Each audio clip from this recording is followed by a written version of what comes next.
Good evening, good afternoon, good morning, wherever you're joining us from. Welcome back to the Light 'em Up Lounge.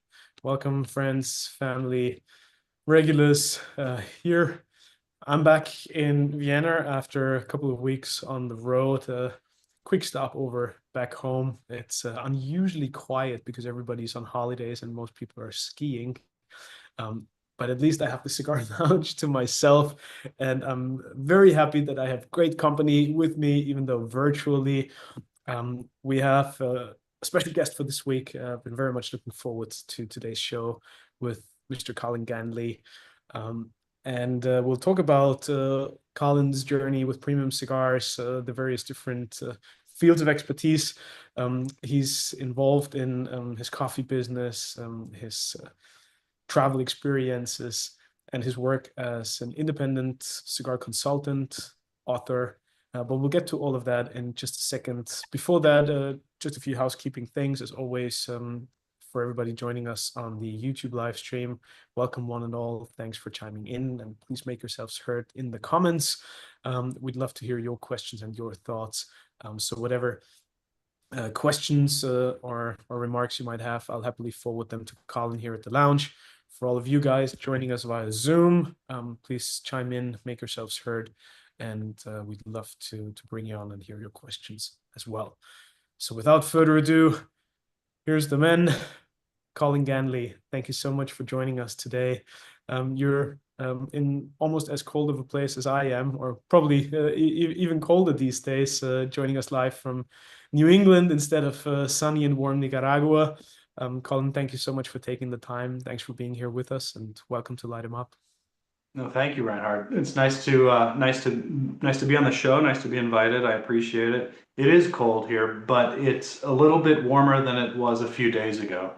We're at about we're having highs in about the 30s Fahrenheit, which is about a little bit above zero um, Celsius. So it feels comfortable here compared to how it was a few days ago. But I'm looking forward to doing some skiing and taking advantage of all the nice wintertime activities up here. When you live in the tropics, you really appreciate the cold weather. Especially the autumn or the fall is really enjoyable when you're used to just rainy season, dry season, hot weather all the time, which is how I am. My family and I are just, it's always hot. It's just sometimes wet and sometimes dry. But being able to travel a little bit and come to places where you have autumn, the leaves changing colors, snow in the wintertime with skiing and things like that, it's a real privilege. I'm very happy to be able to do that. We'll talk in a second about how you actually ended up in Nicaragua. Colin, you hold a degree from the University of Oxford. You've been involved with the cigar industry in various different forms, shapes, entities, and roles. You have tremendous experience as an author. In fact, at a certain period of time, I believe you were even the editor and publisher of what back then was the European Cigar Cult journal, still the predecessor of Cigar Journal, if you will. And now you work amongst other things as an independent consultant for the tobacco and premium cigar industry. So even though you have such a tremendous track record in the industry, your name is probably less familiar to some of our viewers compared to the manufacturers and brand owners that you see proudly stated on a cigar ring or a cigar box. So for those of our viewers, I should rather say, who are not familiar with Colin Ganley, tell us a little bit about how you got into premium cigars and how eventually you ended up living in Nicaragua and running your various businesses out of there. Yeah, it's a it's a long and curvy story. I started to get into the business side of cigars in a sense through writing. So I was a poor college student. I was doing my master's degree in the United Kingdom, and the value of the pound was extremely high. It was at about the highest level that it had ever been, right at the time that I moved to England to do this course. And so I found myself very rapidly impoverished. And so I needed to find some way to make money. And I thought, well, I really enjoy cigars. Maybe there's some way that I can make money out of cigars. And so my first thought, because I was writing a lot, was that perhaps I could submit articles as a freelance writer to different cigar magazines. At the time, cigar magazines were quite vibrant, and there were quite a few of them around the world. And so I came up with a few article ideas. Most of them because what I was studying was economic history, and my background was economics and finance. I like numbers, but I also like stories and history. And so I had very much that mentality when I was thinking about the articles. And so I pitched some articles comparing, for example, the cigar prices around the world and putting them all together so people could understand, hey, my country's expensive or my country's inexpensive, or when I travel, I should maybe think about buying cigars when I'm overseas or in this other place. And I remember that article and a few others that were very numbers focused, sort of looking at ratings and trying to make some sense of it. This was back in the early 2000s. And so there hadn't been a huge proliferation of online media and other people doing these things before.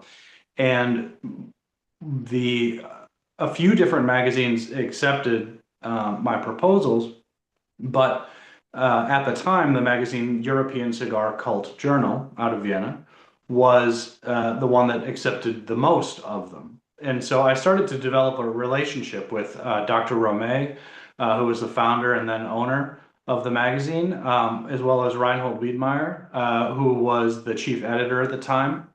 And we started working very closely together. I started to contribute articles for every issue.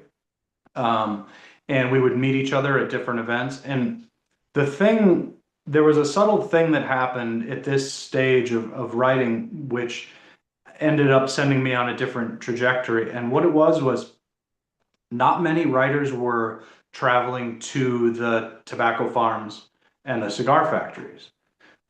In the early 2000s, very few writers had actually gone to those places to do it. So the people who were in the factories didn't have a lot of exposure to those people, and their stories were only very lightly told. A lot of the stories at the time were on the consumption side. It was talking with cigar sommeliers, it was talking with celebrities who enjoyed cigars, it was a lot of things like that. Great retailers, all great stories, but it's missing that first part of the story where the cigar is born. And so what I did is I crunched the numbers and I realized, okay, if I can earn this much money for writing 2 articles and the airplane ticket costs this much, and I can stay on the sofa of this cigar maker when I'm down there and this and that and the other thing, I could basically pay for my trip and I could have a free trip to go to Nicaragua or Honduras or Mexico or Cuba, any of these different places. And so I started to do that. And over time, I ended up being a regular visitor to these different cigar factories all through Central America and the Caribbean and developing a lot of great friendships, which would then later on down the line actually become people who I would work with. But that was my first introduction into actually doing something for pay in the world of cigars. I say that because before that I enjoyed cigars as a consumer. But this was sort of that first trip into actually doing something where I was paid in cigars. Colin, what was the cigar culture like that you were exposed to at a younger age before you actually got into the business? What was it that intrigued you about cigars, and what was that community or the cigar landscape like when you started to first dabble with that hobby or with that lifestyle? There really wasn't much of one. I grew up in a state in the United States called Minnesota, which was known for being one of the first states to implement a smoking ban. I think it began in public buildings, or so to say, government buildings, and then it expanded from there. And then, so in my life, I've basically seen since I became of age to enjoy cigars, the slow reduction in spaces where a person could enjoy cigars. And culturally, it's not a very popular thing either in Minnesota. I mean, in Minnesota, number one, it's very cold in the winter. So you'd have to be able to smoke cigars indoors for half the year. So that's already a little bit naturally unfriendly. But because a lot of people in Minnesota saw themselves as being on the vanguard of getting people off of cigarettes, and then they lumped in everything else along with that, anything to do with tobacco along with that. Minnesota was really not a great place to have cigars. So the first cigars that I had in Minnesota would be inside bars.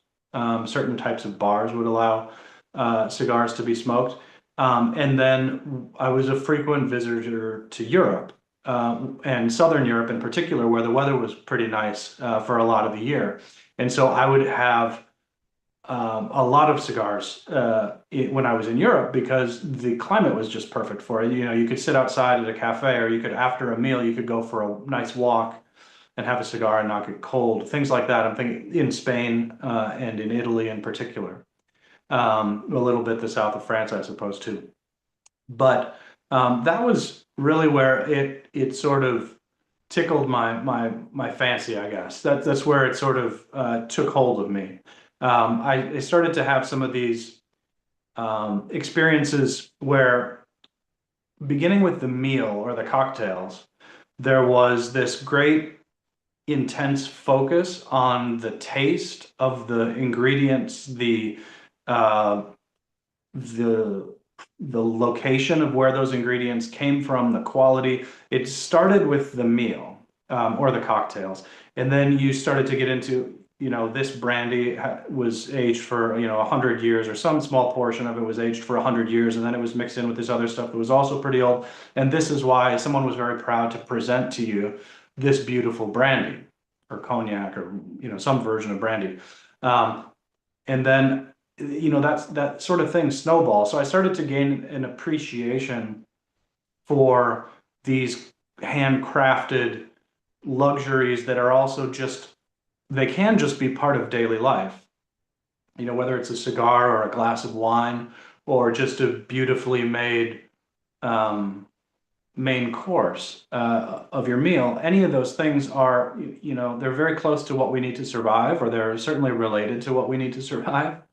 And they can be part of your daily life, and it can be sort of a way of having a daily celebration of not just your day, but also the effort, the craftsmanship, the knowledge, the know-how, and again, I'll say effort that people put into making sure that you have that beautiful tomato on your plate, or that you have that beautifully aged whiskey, or whatever it is. And that became um, an important part of my daily rituals, was to enjoy the craft and or service of humanity, all of the people around me, because everyone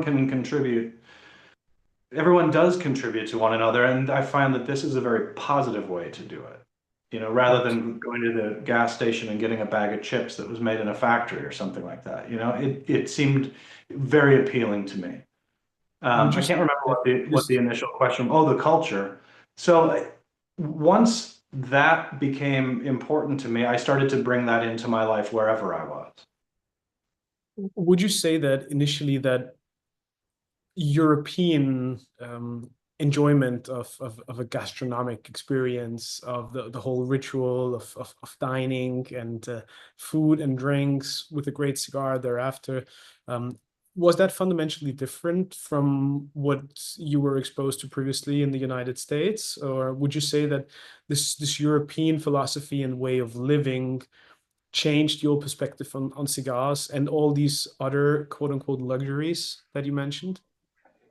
It did, but I wouldn't say that it's as simple as Europe and the United States. It has to do with the environment and the people I was with in Europe compared to the environment and the people I was with in the United States. Because as anyone who has lived in Europe knows for a long time, if you go into a German supermarket, you'll find some of the worst coffee in the world. You'll find some really horrible things, right? Not every German is consuming the freshest, most wonderful beer at their, in their home. And I think where we're in an interesting time in human history because in the from the Second World War through, say, through today, really, but especially up until about the 1980s, there was a lot of scientific innovation in the world of food, right? Things had to be made to last for a very long time, or they had to be made to be cooked very efficiently and easily. There was all this innovation, and it found its way into our homes, even though it wasn't as good as maybe the fresh ingredient that could go bad quickly, or something that would take longer to cook, but it found its way into our homes. I'm thinking about all the frozen things that people cook in their homes, or all the things that come out of cans that people put in their homes, even though they just bought it the same day at the supermarket. They could have bought something fresh, but we're at this time, and especially we were in this time in the 1980s where it was amazing that you could go to the supermarket and buy a three-course meal. One of the items you microwave, one of the items you take out of the freezer, one of the items you open out of a can or something like that. And the convenience of it was quite this innovation. But that's not what appeals to me today and now in my life. But I do understand why people were so intrigued by it.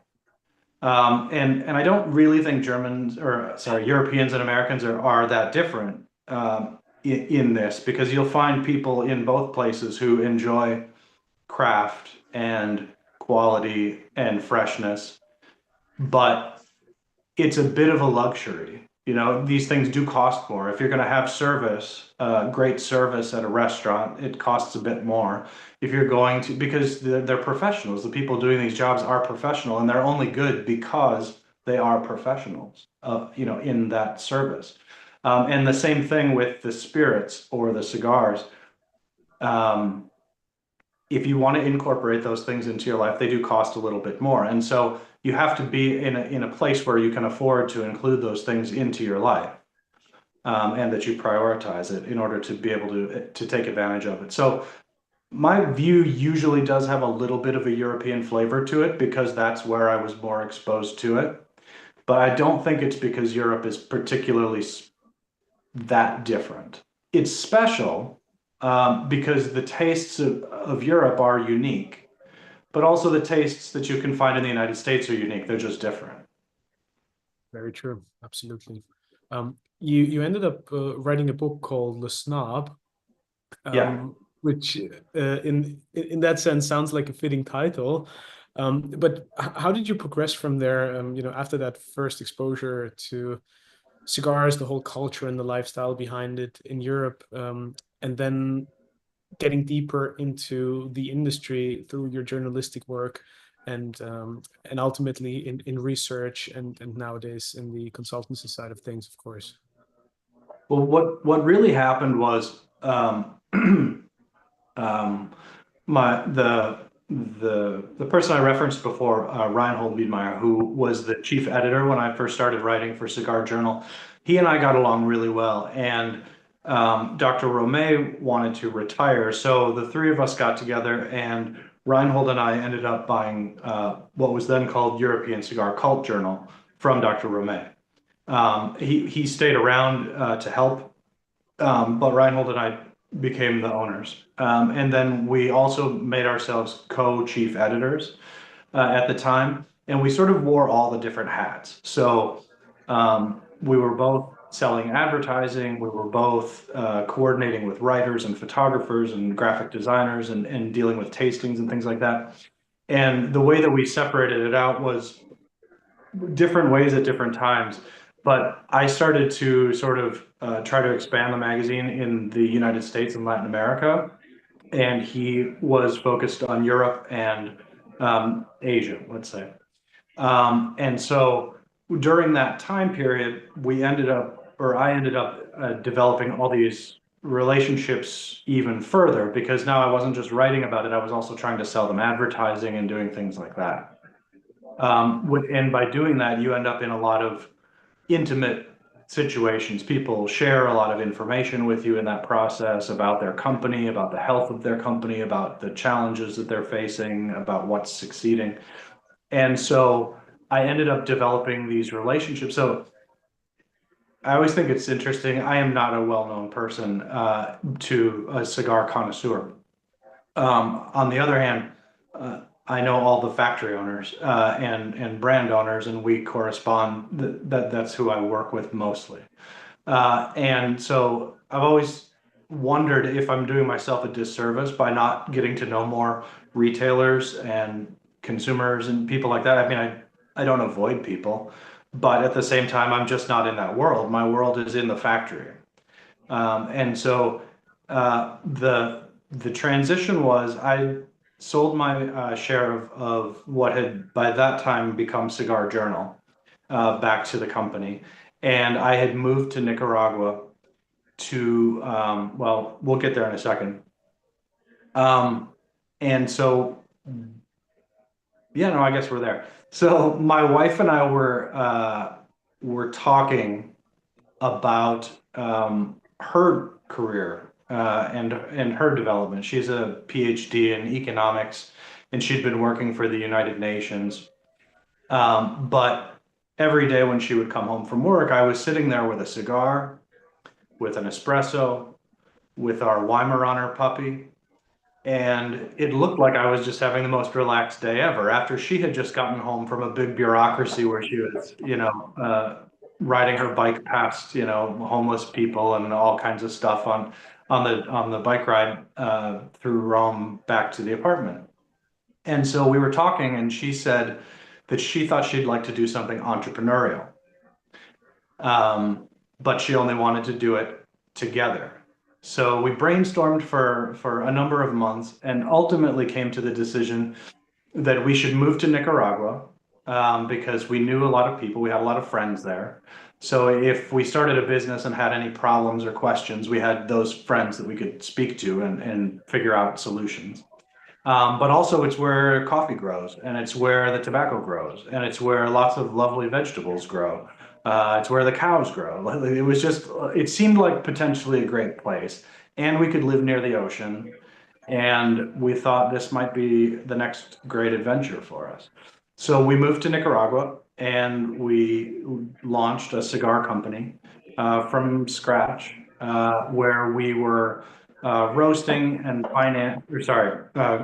financing the growing of coffee, roasting the coffee, packaging it, and then sending it out to customers both in Nicaragua and outside of the country as a finished product. And that company is what is known as Twin Engine Coffee today.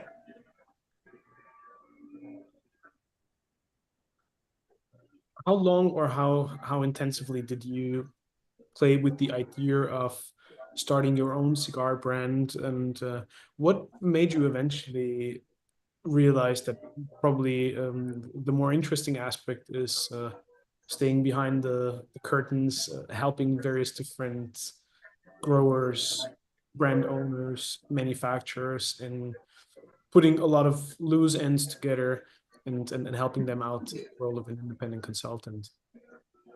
I'll tell you, I was thinking about starting a cigar brand, and then a friend of mine reached out to me. The friend's name is Sam Phillips.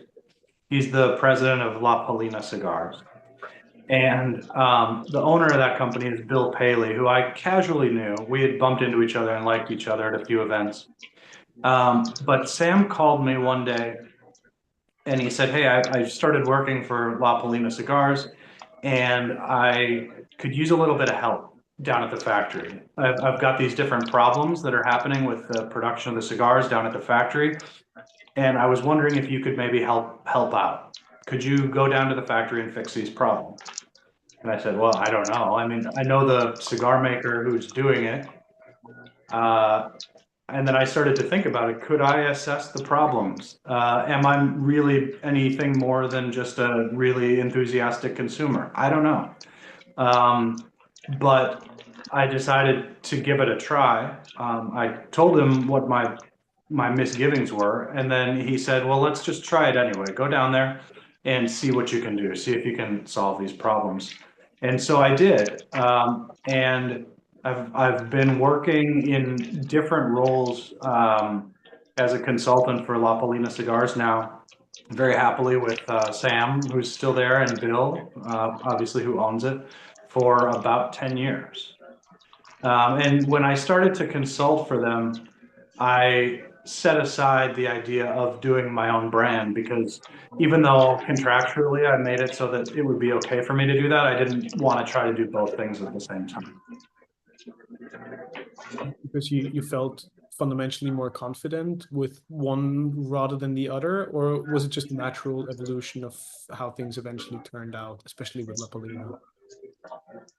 I think it's just the amount of work and focus that it requires is pretty tremendous. So at the same time, we were launching the brand Twin Engine Coffee. And so we were going through everything to do with trademarks and finding a market for it and all these different sort of things with the coffee company. And it seemed like it would probably be overwhelming at that early stage in the coffee company to do the same exact thing, but without my wife helping me in cigars. And frankly, the La Palina work was scratching an itch of being deeply involved and responsible for selecting tobaccos and cigar production and things like that and quality control. So the cigar itch was in some way sort of taken care of by that other work, and then it allowed us to really focus more of our time and energy on the coffee company for all the marketing and branding and all that kind of stuff. Because you have to, I didn't explain well, but on the coffee side, it's a very similar process to making cigars or making whiskey or making wine or something like that. We still have to go find the different tastes from all the different farms, figure out how we want to blend them together in order to get the taste that we want, and then ultimately put them together, roast them to the right level so that the taste comes out exactly the same and exactly how we want with each coffee over time.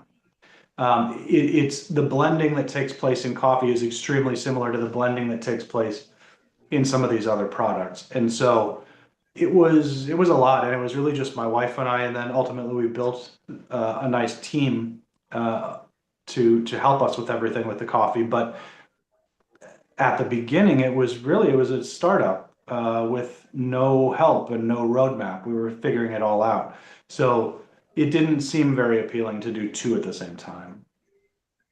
Now, you just spoke about the similarities and the parallels that you discovered in the coffee industry versus tobacco. And there's this old saying of what grows together goes together. And yes, in fact, for a lot of people, coffee is probably their preferred or their number one pairing with cigars. Was were your learnings from the coffee business also what set you up for success in the tobacco and cigar industry eventually? That sort of hands-on startup mentality and getting your fingernails dirty in the earth, and learning the business and the industry from the roots up. Um, and also sort of a second part to that question, which areas of the entire manufacturing cycle did you particularly focus on and bring your expertise in? So I think where it starts for me is back at Cigar Journal. We were attempting to include something like 100-ish or more cigars in every tasting, and that was every 3 months. And so, in order for me to have a clear understanding of the taste of those cigars, so that I could look at people's notes and see if I thought that there was something amiss or correct, I had to consume a tremendous number of cigars. And not only that, but also be very critical about what made each one different. And and then, my mentality was always to ask the question, what's the purpose of writing a cigar review? And for me, the purpose of writing a cigar review is to communicate to a person who's not currently experiencing that taste what the experience of that taste is like.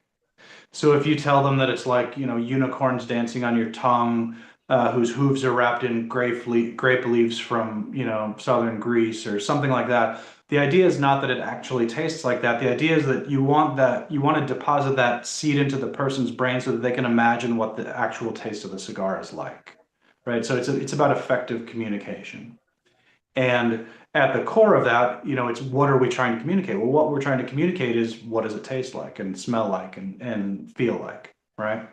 And so that's where my extreme focus on taste came from. And then that focus, I won't call it a skill, although maybe it is.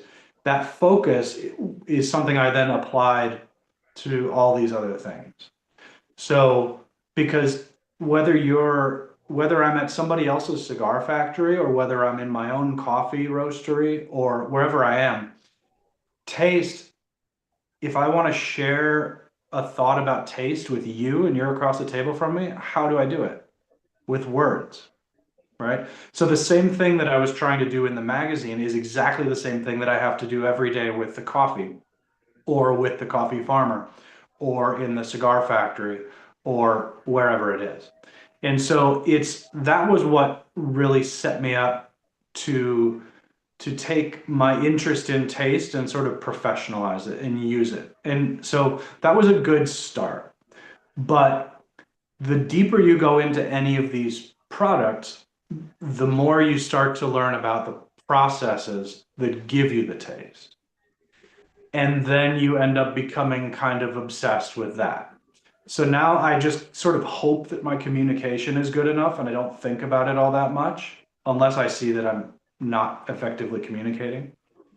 And my total focus is on how do we get the taste that we want? Which farm is it coming from? Getting to know the tastes of different seed varieties on different farms at different primings. Remembering that when I was in the Dominican Republic, there was a leaf broker who had this leaf that had what could potentially be the perfect complement to this cigar that's missing something that I'm tasting in Honduras. Building the library of tastes in your mind is the most essential thing for creating blends in the future. A lot of people have been lucky enough to have that experience where you're going through with like a master blender somewhere, and um, you're talking to a master blender in a whiskey warehouse, and he says, "I think it could use a little bit more of a cinnamon taste. I think barrel 3,421 has a little bit of that, cinnamon taste." And it's because he's built up a library of tastes and taste memories in his mind, and then he can pull that out and add it to the blend. And that's what we have to do with coffee or cigars in any of these blending exercises. And it's a lot of information, but it's fascinating if you can put yourself in a situation where you have access to the information and you get to play around with it. Which took a long time for me to get into that position, but now unfortunately I am.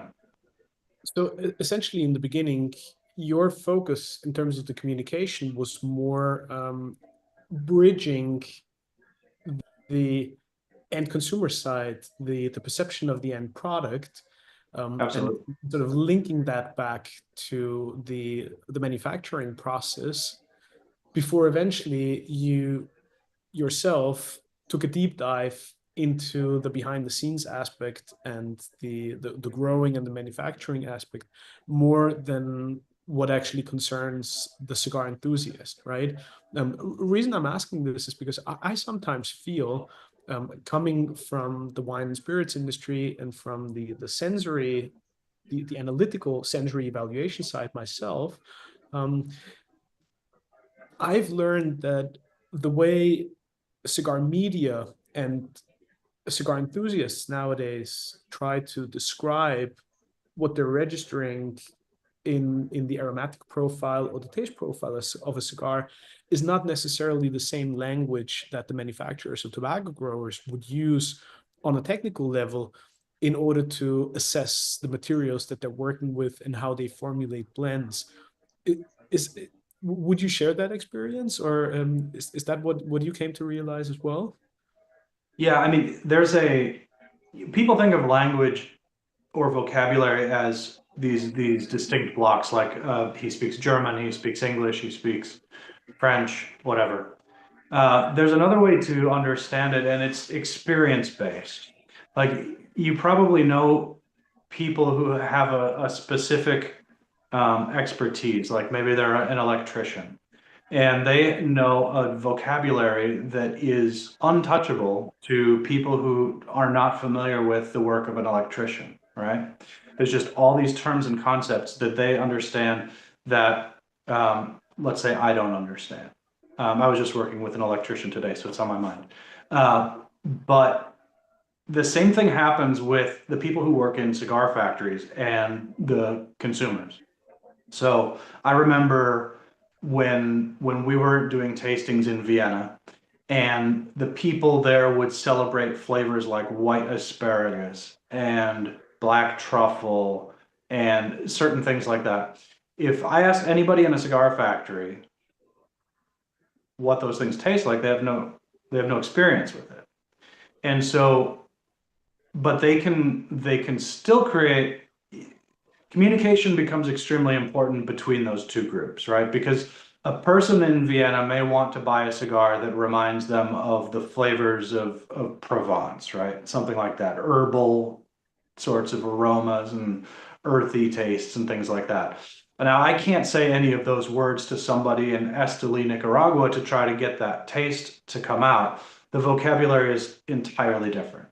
And so it becomes, I think, it becomes very valuable. And this is where a lot of the small brand owners bring a lot of value to the cigar making process because most of them, their experience is on the consumer side, let's say, just broadly speaking. That maybe they're a retailer, a former retailer, maybe they're former sales rep, maybe they worked in insurance, but they didn't live in Nicaragua.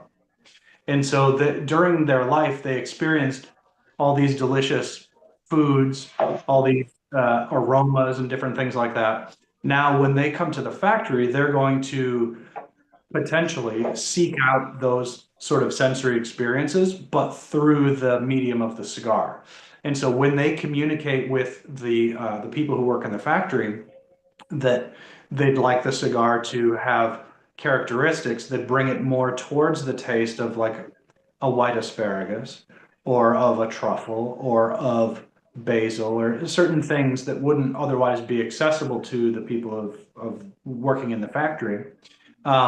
They provide that essential link. The brand owner then, or me in my case, but or a few of those people who live in the two worlds provide that essential link to the factory, which then allows the factory to expand the profile of tastes that they can then offer on the cigars that ultimately make it back to Vienna.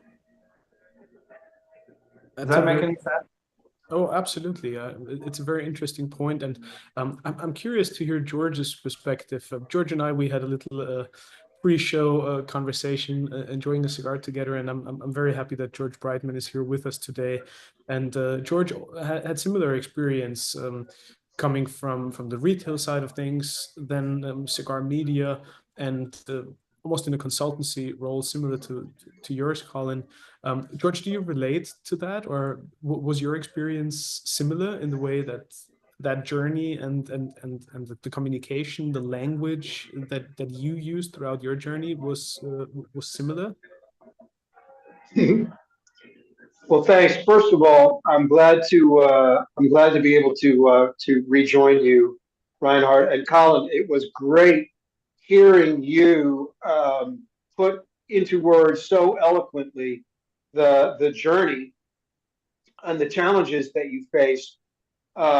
I, obviously, I did it in an earlier era, but I had many of the same challenges, except of course that when we were starting, effectively what we were doing was actually creating all of that vocabulary that people would use because it didn't exist in the cigar world. So in the 90s, in the dawn of the boom era, when we launched Cigar Aficionado, um, I had been in business for 20 years at that point, but I knew the language that cigar makers used amongst themselves, but I was fully aware that that didn't translate to consumers, right? In other words, they didn't embrace the same lingo. And in a way, the biggest challenge that we had in the early days of the magazine was to create a little bit of common ground and to gain some acceptance about how to describe flavors. And don't forget, you've already pointed out those same kinds of challenges exist whether you're a winemaker, in other words, a maitre d' a whiskey blender, a perfumer, and certainly a coffee roaster. I have questions about Twin Engine and your portfolio, but we'll save those for later. But the in every circumstance, you have to bridge how you're communicating with your suppliers for raw material and the people in the factory that are transforming them into a finished product. You have to be able to communicate your own desires, but also then to turn around and explain to the marketplace, to frame what you have achieved and what you hope they'll experience. And in the beginning, I can tell you this, absolutely there was one. So in other words, what I was saying is that every one of those people in that field had to face that same challenge of how to develop vocabulary in order to be able to distinguish their own efforts. In other words, you have to establish some common ground, some vocabulary to exchange opinions about these products. And there was nobody, in the 70s and the 80s, outside of retailers who were, making primitive efforts at communicating standards and flavors. There was no one actively engaged in translating what manufacturers were trying to do and what consumers were experiencing. So the pushback came when we started to develop this vocabulary about discussing cigars. The pushback came from manufacturers who were like, what the hell are you talking about? I don't know what a river rock tastes like. I've never had blueberries in my tobacco, and all these other, the things that were there because, imaginative and creative people were applying the idea of translating an experience and, how to describe flavor. It's the age-old challenge. How do you tell someone what ice cream tastes like without talking about cold and sweet? Yeah, and I wonder, George, what you think of this. I have the feeling that the complexity of storage in modern cigar factories looks a lot different than what it looked like in the 1980s and 70s and 90s. Because my theory is this: the level of specificity that a lot of brands require in their taste means that you need to separate out the tobaccos as soon as there's an appreciable difference in the taste. And so that therefore you have from this field, you have 4 different areas on the racks, and from this field, you have 4 different areas on the racks, rather than being able to say, okay, this is all the Jalapa Seco and this, and make basically 3 big sections. Does that Yeah, resonate? but it absolutely does. But it goes even a step further past because you talked about it there.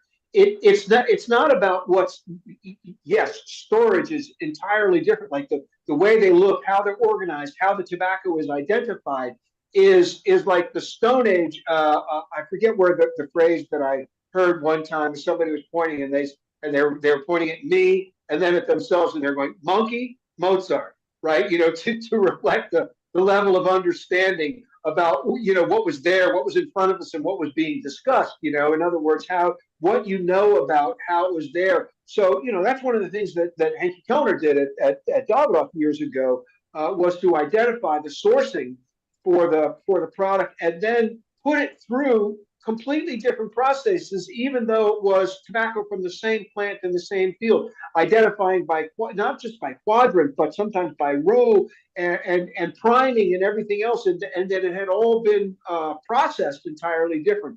And if you could see how Carlito has them managing the harvesting, the sorting, the initial fermentation, and then working the bulks for the tobacco that goes into the Fuente blends, but in particular into stuff like the Opus X and its iterations. It's you're not even in the same universe.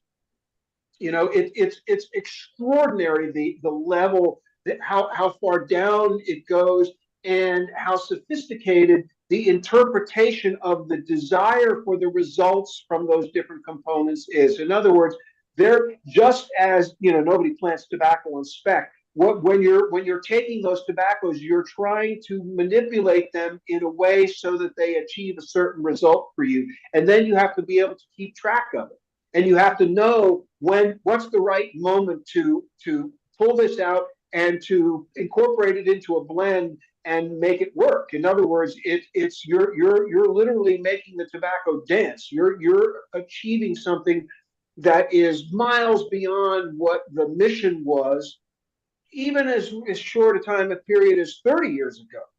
What's happening today is so much more complex and detail oriented, but also mission specific. So that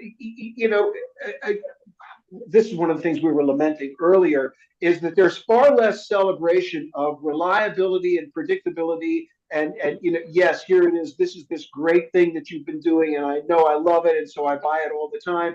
As opposed to the question that so many tobacconists encounter now, which is what's new, which puts pressure on the manufacturer to continue to take all of those different components that they have and reconfigure them in a way that they actually have something different to express to the consumer. And it's a little bit frustrating. In other words, the mission that Carlito has today is totally different than what his father faced when they were trying to get, Honduras and then Nicaragua and finally the Dominican Republic to establish a foothold in the marketplace. The challenges are far more immediate and complicated, and especially once you have created. So think about from your own point of view. From La Polina, there are certain things that happened that got La Polina recognition in the marketplace, and then there were some things that happened that were like a little widening of the horizon of what's trying to happen. And under Sammy, you guys together have created something that is far more sophisticated than what was originally conceived, right? And so what La Polina means is covers a lot more waterfront. And so the consumer has the ability to dip in and go, okay, well, I like this, let me try that. And you've got this, you've got a playground where those things can happen. But back in the day, the initial thing was we've got to establish a personality and a respect for our authority as producers that we're going to deliver this La Polina experience. It's a real challenge. It is, and I saw a comment. I don't see all the comments, but sometimes they're flashing up on the screen. And someone, I think named Macy, made a comment about not all factories are willing to do that. It's absolutely true, and I think you see not just not willing to do it, but not able to do it. Right, because it's all about financing. Like this level of tobacco inventory and organization is all about money. And so it means sitting on inventory for a long time, and that inventory is getting more expensive every year. And having that differentiated product well organized, also having it in stock, and having enough in case somebody comes in and wants to do a large, mainline product out of it. Those are all very expensive things. And so I work with about 11 different factories right now, and they run the whole gamut, from well-financed ones with these massive back rooms with bales well organized to ones that only have about 9 different tobaccos. And what's the result? At the end of the day, the factory with the big inventory has a massive advantage when the customers are shopping around looking for a factory. And that's what happens. There are certain brands that are always just looking for what factory can produce the thing that they want. And they're always going to end up at the place that has the inventory to do what they want. Well, but now consider one other thing. When that happens, what it means is that individual who has maybe they already have a company, maybe they're a startup, but they arrive at a factory based on what they perceive as that factory's strength, their ability to create a product that exists in a window of personality, let's say.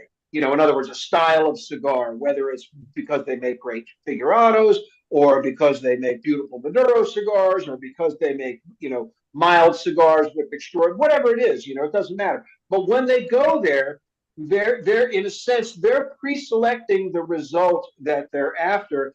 And the challenge then becomes for you as a manufacturer, or as a consultant to a factory owner, what are we going to do with the materials that we have that is going to make them happy, that we've given them something that lives in the neighborhood that we're famous for, but that is distinctive enough that they can go out. In other words, what makes somebody buy an All Saints cigar from Mickey Peg as opposed to a Rocky Patel cigar? And so you know you need extraordinary understanding. Again, here's where communication comes in. You have to be able to discern the reason why the person came to you to make their cigar. You have to divine what their real intent is. Is it strictly mercenary and commercial? I just want a cigar brand. Or is it that they actually have this flavor and some kind of experience that they want to communicate? And then you have to be able to figure out, do I have the materials in-house ready to go to create this experience that they're after? And then it's up to them to go out and sell it to the consumers. Yeah, and then the thing that I always struggle with is everything can look great that first year, that first 200,000 cigars, because it all came from the same harvest and the same farms, and you know exactly what it is. And then what do you do when you run out of that tobacco? And that's where it gets interesting. That's where when next year's crop comes in substantially different. And and what are you going to do? Plus, don't forget, the guy goes, okay, he comes back to you and says, that was a great run and it was really successful. What are we going to do next? We say, how about if we just try and keep it going? You know, no, it's got to be something new. It's the most frustrating thing in the world. In other words, you have this yin yang, the push pull of, you know, let's keep the ball rolling. Let's keep people happy that we're giving them a cigar that fits the personality that we sold them in the first place. But we want something different. It's horrible. It's ridiculous. You know, I mean, the pressure that places on you as the designer of the flavor that you're going to put forward for that cigar is enormous. Well, I think I'm firmly of the belief that when you launch a new cigar line or a new cigar brand, you create a profile, a taste, a signature, or whatever you want to call that. And that the ingredients that you use to create that taste year to year should be flexible. Because I think the thing that you're trying to go for, like a non-vintage champagne, right? You can pull wines from all different fields as long as you achieve that same taste year after year. Whereas some people are of a different opinion, which is that, like in the case of a vintage champagne, there aren't vintage cigars per se, but where you would use the same tobacco from the same field every year, and the taste may fluctuate, you know, as it will. I don't subscribe to that. I mean, I'm happy to work with people who want to work that way, but I think it's much more interesting and more palatable to the consumer if what you shoot for is the same taste, but perhaps using different ingredients each year. And so some people get into a rut where they communicate brands. I mean, they'll get into a rut where they're like, oh, the magazines are asking me what my tobaccos are, and they tell them what the tobaccos are, and then they feel like they can't change it next year, even though they should change it in order to maintain the taste. It's an interesting, very much in the weeds part of cigar production, and where it mixes with brand ownership and communication. But it's actually one of the things we deal with on a monthly basis. Somebody, Macy's saying just disclose the changes. Well, you can just disclose the changes, but who's really going to listen? It's not like Cigar Aficionado is going to put an update in the back of the magazine saying, hey, you know, Alec Bradley changed the Ligero Jalapa to a Ligero, you know, Pueblo Nuevo this in the Prensada line or whatever the thing is. nobody cares. Nobody's going to listen. I mean, you can put out press releases or addendums on your website, but I don't know how many people really care that much about what you say is in the cigar in the first place. And then I think that the percentage of those people who care about the changes diminishes. It's a bit so it, you know, in the wine world it used to be we create a house style and then we play within that, right? And I agree with you fully. Listen, the descriptions of tobacco components that go into typical cigar media evaluation, whether it's Cigar Journal or Cigar Aficionado or Half Wheel, anybody like that, are so broad that at any given time you can look at a review summary of 20 different cigars that fit in the category, and half of them are going to list the exact same components. It's what Yeah. they did with it.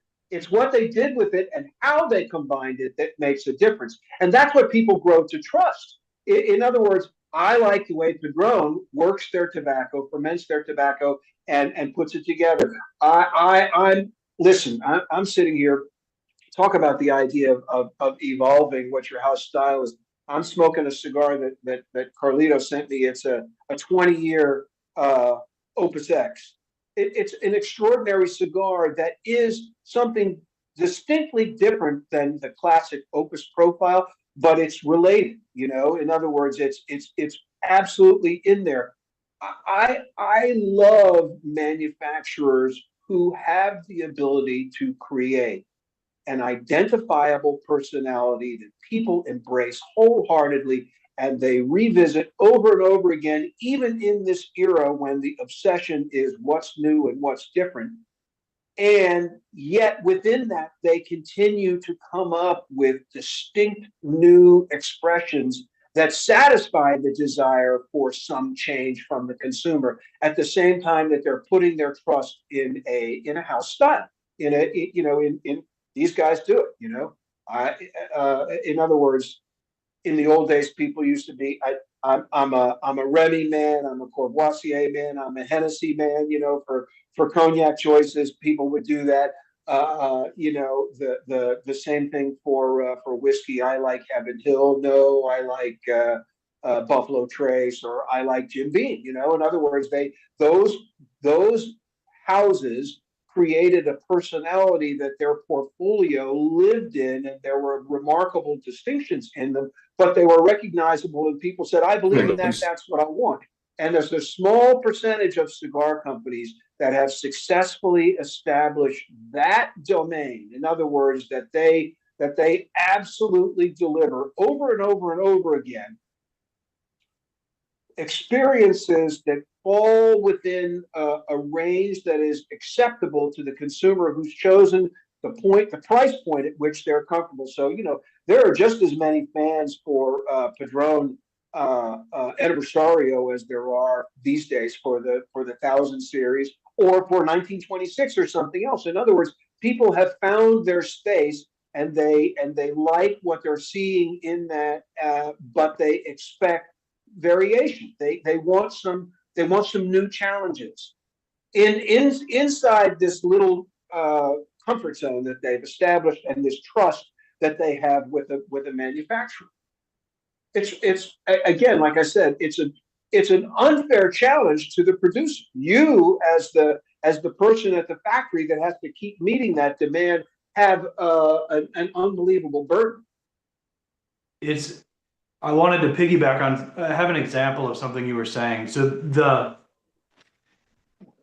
when you see that list of the 40 top rated cigars and 20 of them all appear to be made out of exactly the same thing, because it's deliberately vague, the representations that are made to the magazines, so that you can play around and not give away your secrets. But I remember when one example of how I realized how precise some of these changes can be. We were producing a cigar. This was in the Plasencia factory in southern Honduras. And all of a sudden, we were tasting cigars off the table from day to day. And all of a sudden, the cigars changed like that. There was some element missing and some element added that wasn't appropriate. So I thought, oh, geez, we better go check and see that they're using all the right leaf and things like that. So we checked it, and they were. But they had started to pull them out of a new 100-pound bale. And so one of the filler elements, for some reason, this bale was either miscategorized or came from a different part of the field, or for some reason was just different enough that if we pulled a different bale that had the identical labeling on it, it would go back to the taste that it was supposed to have. So even bales that are from the same region, the same seed variety, the same priming, the same harvest, and any other ancillary information that's given, even when they're identical on the tag, they still might not taste the same. And so the person on the floor in the factory who has to make those decisions about, do we use this characteristic from that farm, or do we use this characteristic from that farm, is essential in creating the taste of what that cigar is going to be when the enthusiast finally gets their lips around it. And I think there's a tremendous amount of responsibility on those people in the factory, and it's right to praise them, but also they're working in a difficult situation for the things that we talked about before. That they're in the factory all the time. They're not exposed to a lot of the same things that the consumer is exposed to. Colin, how do you feel that your role and your work has evolved over the years with changing consumer preferences, the evolution of the industry as a whole, and potentially also the way that we communicate about cigars?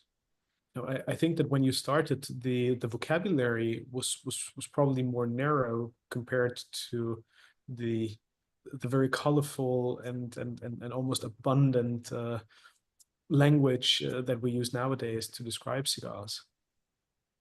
I may be a little bit out of touch. I'm not sure exactly what people are saying today about cigars to communicate about what they're like. I haven't noticed a particular difference, but I'm also not as embedded in it as I once was on that side of things. My role has shifted because I just keep taking on more responsibility and more clients. You've had some people on your program here before who I've helped create their brands, their blends or different things like that.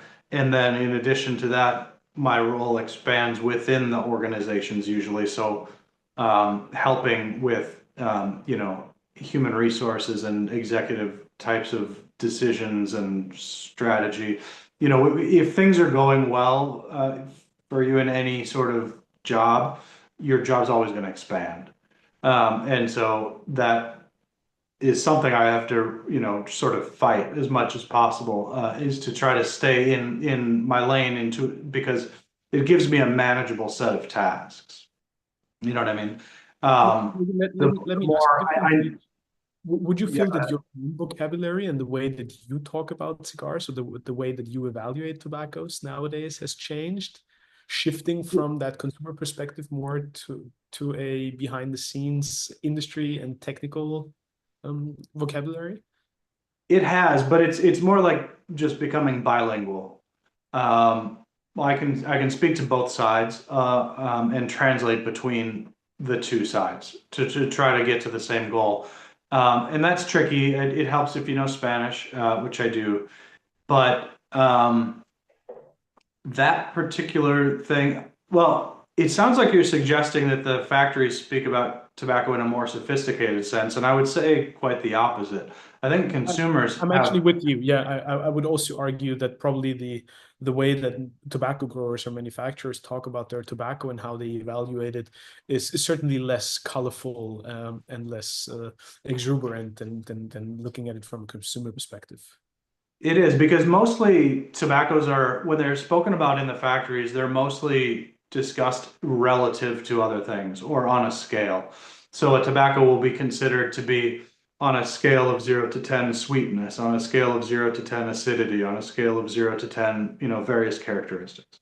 And it will also be considered to, maybe in an extreme case, a flavor will be noted, like this one's a little chocolatey or this one's vegetal.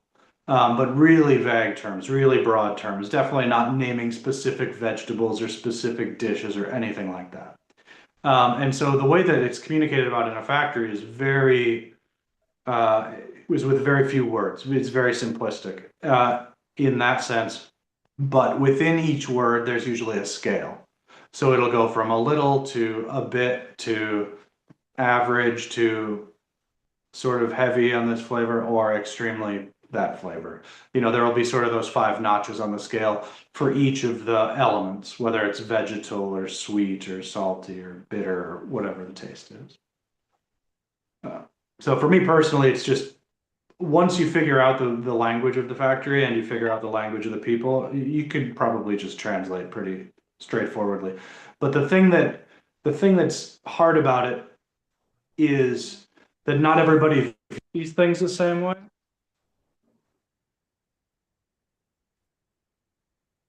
Sorry, that was one of our coffee growers. The everybody perceives these things differently. So you have to sort of get to know the people. So like, for example, in one factory, when I'm working with one person who's in charge of selecting the tobaccos, I need to understand how that person understands sweetness. Or I need to understand how that person understands how full a cigar should be of tobacco in order for it to not feel soft and to not be overly filled and things like that. Because there's a huge variation. One of the things that I've learned from working with so many different factories is that knowing how that person understands things is going to be the only way to get what you want out of it. And so there are certain factories where the person communicates just like I would, and that's really easy. And then there are other times when I have to really understand a totally different mentality. I mean, sweetness is an easy one to talk about because there are a lot of tobaccos that are considered sweet. So you have Brazilian tobacco, which is often considered sweet. I think it tastes sweet in the same way that a raisin prune tastes sweet. You have Mexican tobacco, which is often considered to taste quite sweet. But I think that when that tobacco tastes sweet, it tastes more like chocolate. Then you have Jalapa tobacco, which is often considered to be sweet. That's a growing region in Nicaragua. That one is more of a subtle sweetness, and it still is very tobacco-y. It's not easy to compare to a food item. And so when somebody says that they want to make the cigar sweeter, and let's say you have those 3 tobaccos to choose from, how do you know which one to choose? It depends on where you want that cigar to end up being. Obviously, everybody loves chocolate, but maybe you don't want the cigar to be chocolatey. Not a lot of people, as is evidenced in the market by the lack of use of Brazilian tobacco, not a lot of people want their cigars to be raisiny or pruny. And when people want just a tobacco-y, spicy, but sweet taste, they use a lot of Jalapa, and Jalapa is one of the biggest growing regions in the premium tobacco world. So you can't even just say, you know, sweet to everybody, because to somebody sweet means let's put Brazilian in, and that may not be what you want. And we're heading in the direction of like a tobacco encyclopedia at this point in the conversation, but it's, you know, those details and the human collaboration and the human communication is so essential to the job. It's more important than any of the physical activities that take place in most of the factory. I would personally argue that sometimes we're very imprecise in our use of language. First of all, I think with the cigar industry at large, we're not doing the best job of differentiating objective criteria from a cigar versus subjective criteria as to how one individual registers certain aromatic qualities. The other aspect being, starting at the very basics, we don't do a great job at differentiating what's our olfactory perception in terms of aromatic qualities and taste perceptions that happen on the palate, where you only register a few very basic sensations like sweet, sour, salty, bitter, umami, potentially even fatty, even though that's for a more theoretical conversation, I guess.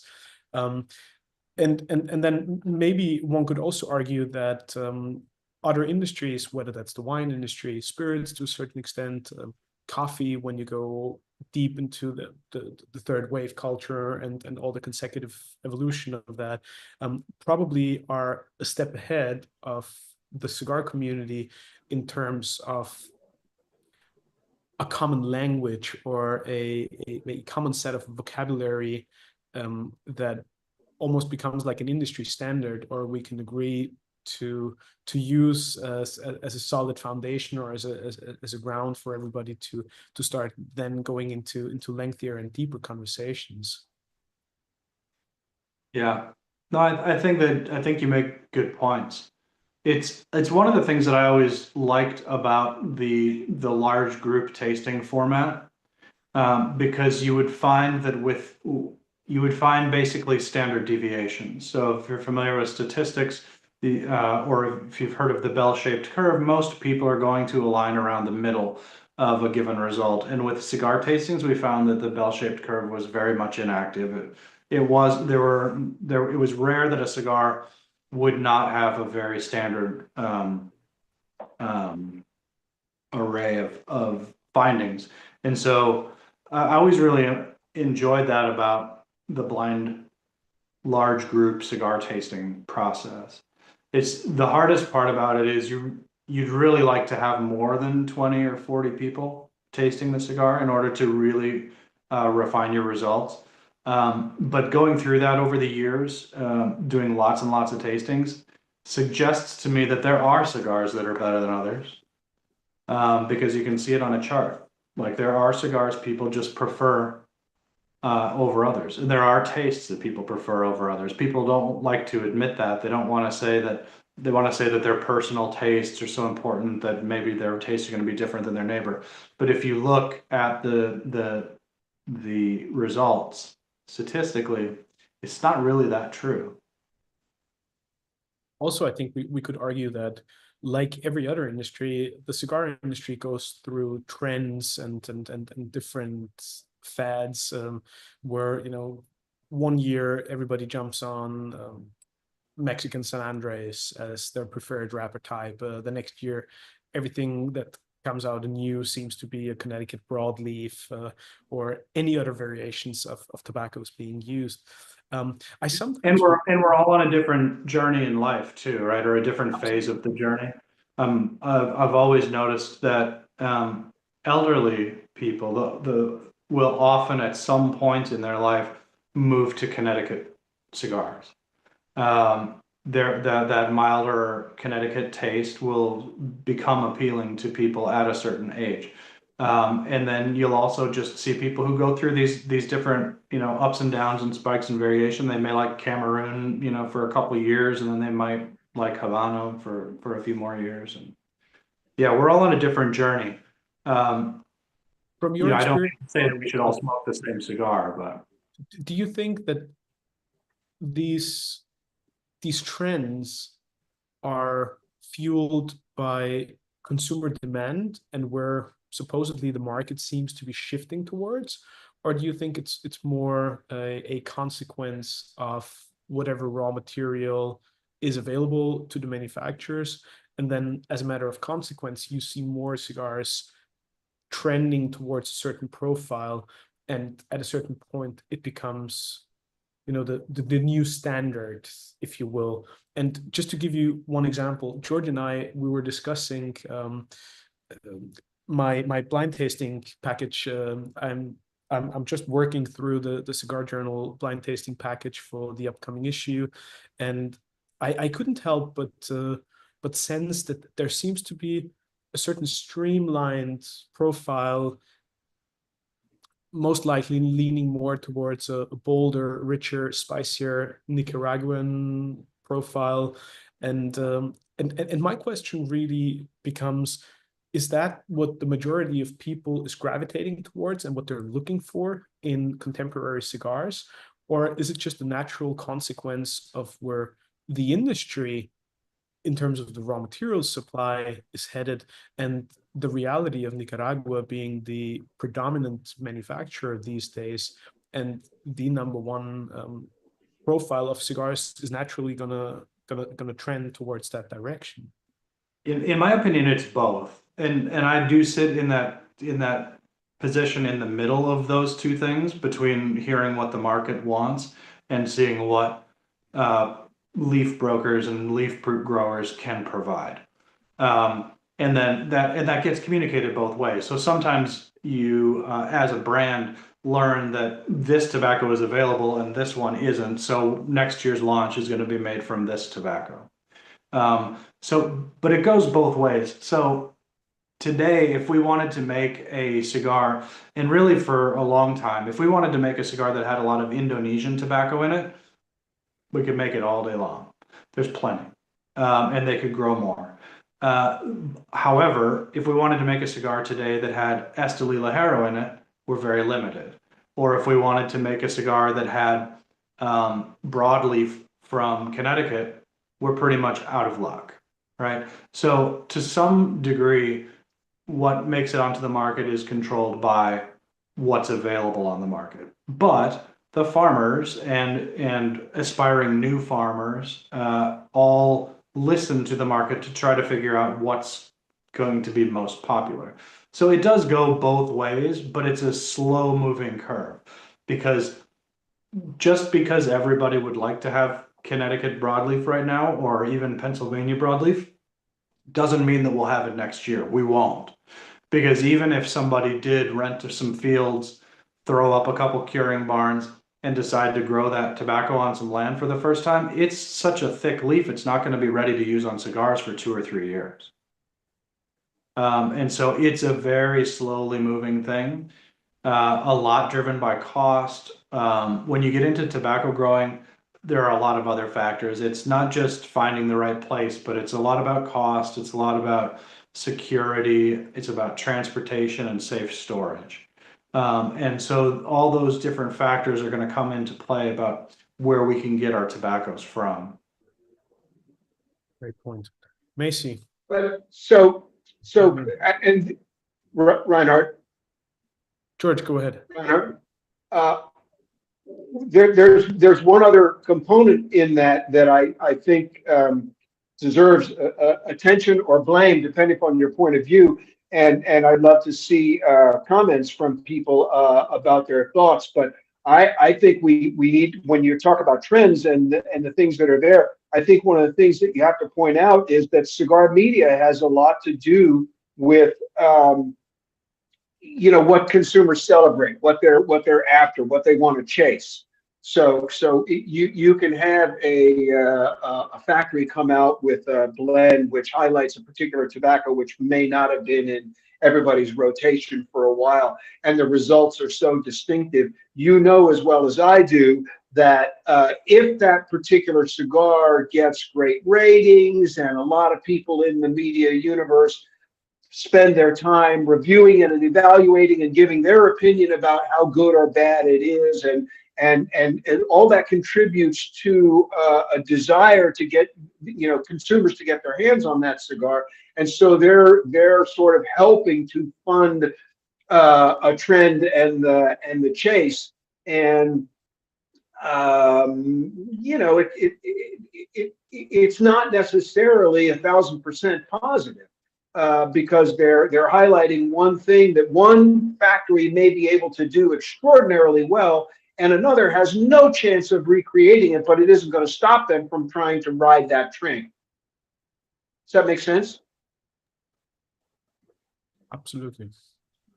And one of the things that Clement, in earlier comments that I saw when we were talking about the idea of vocabulary and how you're communicating to the consumer as opposed to the factory, is that he was saying you can establish a relationship with the factory and the people who control the tobacco that you're both buying and that you have under inventory already, but you don't necessarily know, you don't have that automatic shared vocabulary with that wider consumer audience. In other words, what their opinion of sweet and sour or bitter, what different interpretations of flavor that they bring to it is part of their own journey and their own particular set of preferences. The things that they've tasted that they enjoy and that they can call back from their own sense memory is very, very different. So you're always speaking to a much broader audience when you're talking about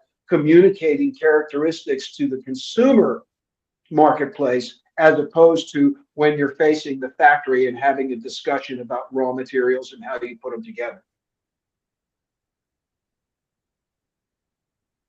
Macy had a question or a comment for you, Colin, for a while, so I'd love to bring in Macy.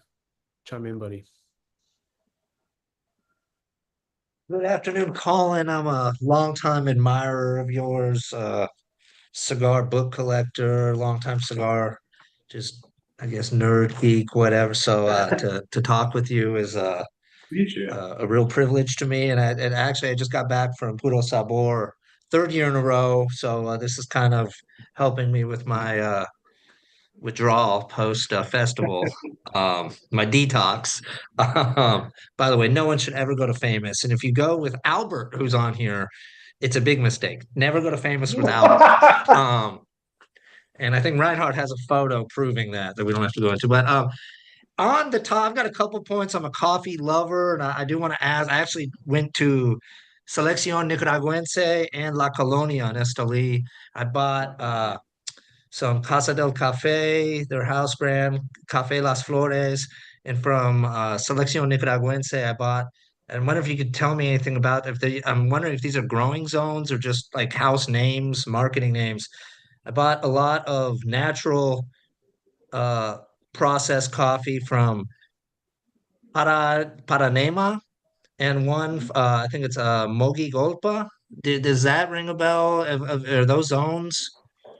Yeah, Matagalpa is a zone. It's the biggest coffee Yeah, this is producing not zone. Matagalpa. It was like Mogi Golpa, MOG.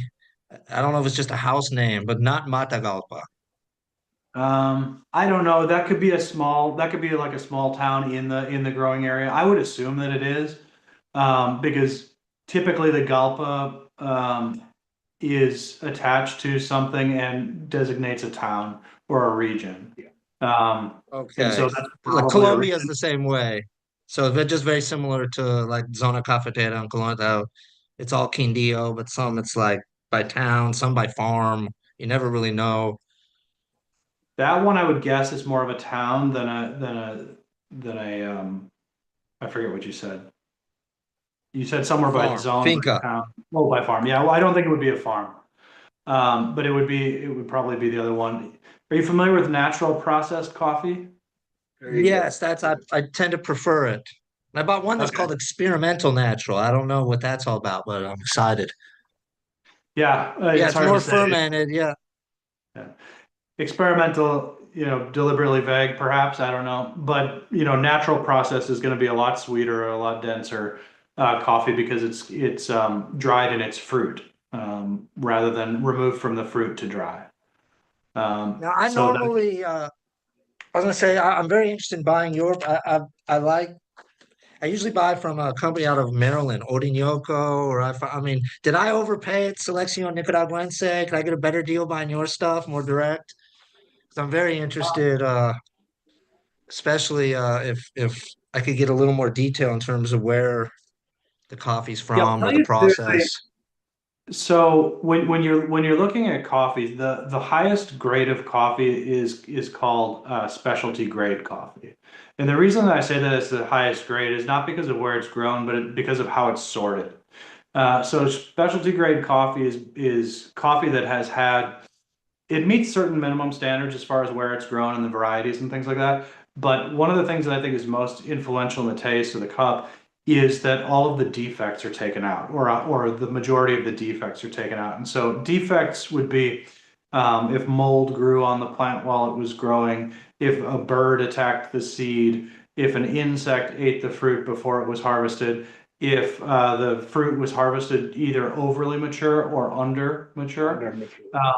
Those things are eliminated or reduced in specialty grade coffee. And so if you can try to stick with specialty grade coffee, you're going to end up with a pure essence of what that coffee was meant to be. You're going to taste the terroir. You're going to taste really it in its best form. The reason that you go to certain places and the coffee always tastes bitter is because they're buying basically what was removed from specialty grade coffee. So there's a diner in town down here where I'll never order coffee again because they essentially have what I call the garbage of the coffee process. It's everything that was removed from specialty grade coffee. And it just tastes a little bit like coffee, a lot like bitter, and not enough like water. for my personal preferences. So specialty grade, and I don't know which of those companies is offering it right now, but because the price of coffee is extremely high right now in the market, a lot of companies have started adulterating their blends by including more either under or overripe fruit or other defects. I don't know specifically about either of those companies. Those are two of the bigger brands in Nicaragua that we compete against in the domestic market. And from what I've heard and tasted, they make good products. And they're trying all sorts of different experiments and things like that. For Twin Engine Coffee, if you're in the United States, Amazon or twinenginecoffee.com are great places to get it. And then you can compare. And more we're releasing large volume bags. By that I mean instead of a pound or a little less than a pound, we're doing like 1 kilogram bags, which is 2.2 pounds. How do you keep those fresh? I would like, the problem with that is once you seal the bag, I like to drink it within a week. You just drink 10 pots a day and you just go through it in a week. Do you have any tips on keeping that fresh? Sorry to interrupt. Not really. It's, buying a smaller package, something that you can manage is probably the best way to do it. Once you've opened the bag, the best thing that you can do is try to eliminate as much air as you can. So, we use a bag with an aluminum layer inside of it, a solid aluminum layer, so that our bags feel very thick. And what that does is it reduces the amount of transfer of air, and it eliminates any sunlight ingress. And then there's a one-way valve on the back. So you can, roll it really tightly and squeeze out all the air. That helps. But there's nothing beyond just trying your best that you can do. I appreciate that's a good, honest answer. Sorry, just some tobacco points. I'm sorry if you'll bear with me. First of all, on the comment of people like, oh, nobody really cares about the blend details. I understand that, but nobody cares, but also a lot of people really care because that's what we're always talking about, reading about. And I'd like to see if maybe these words ring a bell with you. Maybe you've heard them. These days, it seems that everyone is developing expertise in one of their passions. Whether we focus on our clothing, food, drink, or smoke, information abounds.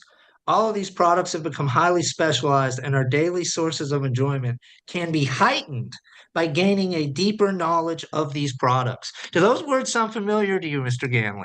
It does, yeah. It sounds like you're quoting me to myself. No, I Yes, agree. that is what I'm doing. And you were right here. And so anyway, I think you're right. A lot of people in shops don't care, but there's certainly, it seems like a growing uh, segment. People that come, the weird people that come out to podcasts like this, for example, and you see it at festivals. And I also believe, kind of related to your chicken or egg discussion about Nicaraguan tobacco and whether we have the pepper because there's market demand, or there's demand because of what's wagging what there, what's the tail, what's the dog. But similar to that, I think is more disclose. If let's say the wine model were adopted more by the cigar industry, where there was either just no disclose, we have blends and we have a taste profile, what we're trying to achieve. We're not going to disclose because we're changing it. So those disclosures would be pretty meaningless. Or we are going to disclose and we're just going to tell you, like Skip Martin. I give him a lot of credit. He changed his Maduro, and he's like, look, I'm using Pennsylvania now. I mean, just major kudos on that. And I don't just complain. I want to give praise where it's due. So I'm wondering if maybe the cigar just kind of changed its mindset, because it seems to me like you should either just not disclose at all, which is fine. That's your right. You don't have to. And there might be some value to that for the reasons you pointed. Or if you do disclose, update the disclosures and not let them, it's like they'll leave a Serie V for a while. That was, they claim Nicaraguan, and a while back they're like, look, it's Ecuador, Habano, and that's fine. I don't think anyone cared. And I'll stop at that. I've got another question about Cigar Page and pushback from retail. I know La Polina does a lot of business. I like to buy your product on, so, and whether the consolidation is coming, because I do think we have way too many brands still. But anyway, I'll let you. Thank you for your time. I'm done now. Bravo, Macy. You had something that I wanted to respond to before, and then you brought up Cigar Page and distracted me. What did you say right before that? Well, I didn't even get into the question whether you've been to Cameroon, Ecuador, or Brazil, because I would like to. But anyway, I asked about disclosures and whether it would be a better model, like one for cigar manufacturers, either just disclose and update the disclosures or not disclose and just say, like, look, we're going for this taste, and Yeah, I we're think not going to give I think specific. that with everybody I work with, they would be happy to update disclosures and keep that as current as possible. I think it really comes down to just a question of, people aren't asking for it. And so it doesn't get priority within an organization to sort of create a section of the website or anything that would facilitate that. So like if I'm working on reblending a company's cigars and I make a change, no one's ever asked me to do anything other than keep that in the notes that I keep and that I keep with the factory in order to make sure that we produce with that new ingredient. It's never been asked, up the marketing chain, and so somebody would have to create a page on the website or some way of releasing that news out there. And I don't, and so I'm asking myself, well, why don't they? Why doesn't that exist? Because your idea about the communication reminds me of like wine tastings. Like if you go to a wine region and you sit there with someone who's pouring you glasses, and you can ask the nerdiest question you'd like, and they'll answer it either with the answer or by telling you they don't know, or they'll find out or whatever. And cigar makers, like I would love to have those interactions with people. I would love to sit there like the guy pouring the bottles of wine and hand out cigars to people and answer any question that they've got, tell a little story about the cigar. Like that would be fun for me, and it would be, and if people liked it, that would be great. And I like the idea of exchanging that information. I think that some company needs to decide to innovate it and decide like, okay, every time we make a change, we're going to put it on social media, or we're going to devote a section to our website, or whatever it is. And I think maybe they're going to have to do something like what Skip does, which is to make hay. Skip takes these minute details about his process of creating cigars or his brand, and he makes hay out of it. He tries to take things that people would either hide or find insignificant and turn them into something that could potentially be exciting for somebody. And It's a so feature, not a flaw. It's a yeah, feature, not a flaw. But and I agree with you. I'm sorry, I'll let you get back to this. But the only thing I would say is the other alternative you had was not disclosing anything at all. And I think you probably see a fair amount of pushback from consumers in just in the respect that these days, especially for nerds, for the geeks like us that are hanging out that are interested in all of this, they feel entitled to the information today. In the old days, the manufacturer didn't tell. I mean, the most you got out of most manufacturers was what the wrapper was. Getting beyond that was considered. It's like, hey, don't ask me what I'm doing in my factory. I'm not telling you. And so these days, the consumers pride themselves on their awareness of all of these aspects. And Skip has successfully enrolled his most loyal customers in knowing every little detail and sharing with them these things. It's extraordinary. So the question is, which part of the market are you? Macy's saying, but nobody cares. The question becomes, which part of the market are you communicating to? Are you communicating to the people who are most interested in developing their complete connoisseurship, their level of expertise? They want to raise it all the time. They want to be much closer to the process and to understanding where the flavors that they're experiencing come from, maybe so they can go out and find out if it exists somewhere else. But either way, they're enhancing, in their mind, they're enhancing their own enjoyment by having access to that information. And if you deprive them of that, you might lose their interest. well, like we said before, you can't recreate these tastes. I mean, if you really don't have the same bales and the same abilities to select them, you can't recreate it from one of these recipes anyway. So I really don't see the harm because I know that even if I disclose a recipe on any of the cigars that I'm currently making somewhere, somebody's going to make a different decision somewhere down the chain that makes the cigar not taste the same. And they're going to have access, by the very nature of where they might be, they're going to have access to different tobaccos. It might on paper look like, a similar recipe, but the end result is going to be completely different. Absolutely. Yeah. Mace, over to you. Reinhard, everybody, great seeing you. Loving the show so far. Colin, great to meet you. Great to have you on the show. And yeah, I had a few kind of points and questions. And one was sort of Colin, a point that you made, and another one, George, a point that you made, and some feedback and a question again. Colin, I guess there was a conversation, there was a point that you were making around, you kind of closed off with how you notice that the older generations tend to switch to Connecticut. And I'm just wondering, like, we all know palates change, palates evolve, right? And some people start off not liking spices, they like sweetness, they like salty. Do we know, is there any research that sort of, from a cigar perspective, that has shown like what the different generations or the different age groups, where they tend to lean towards?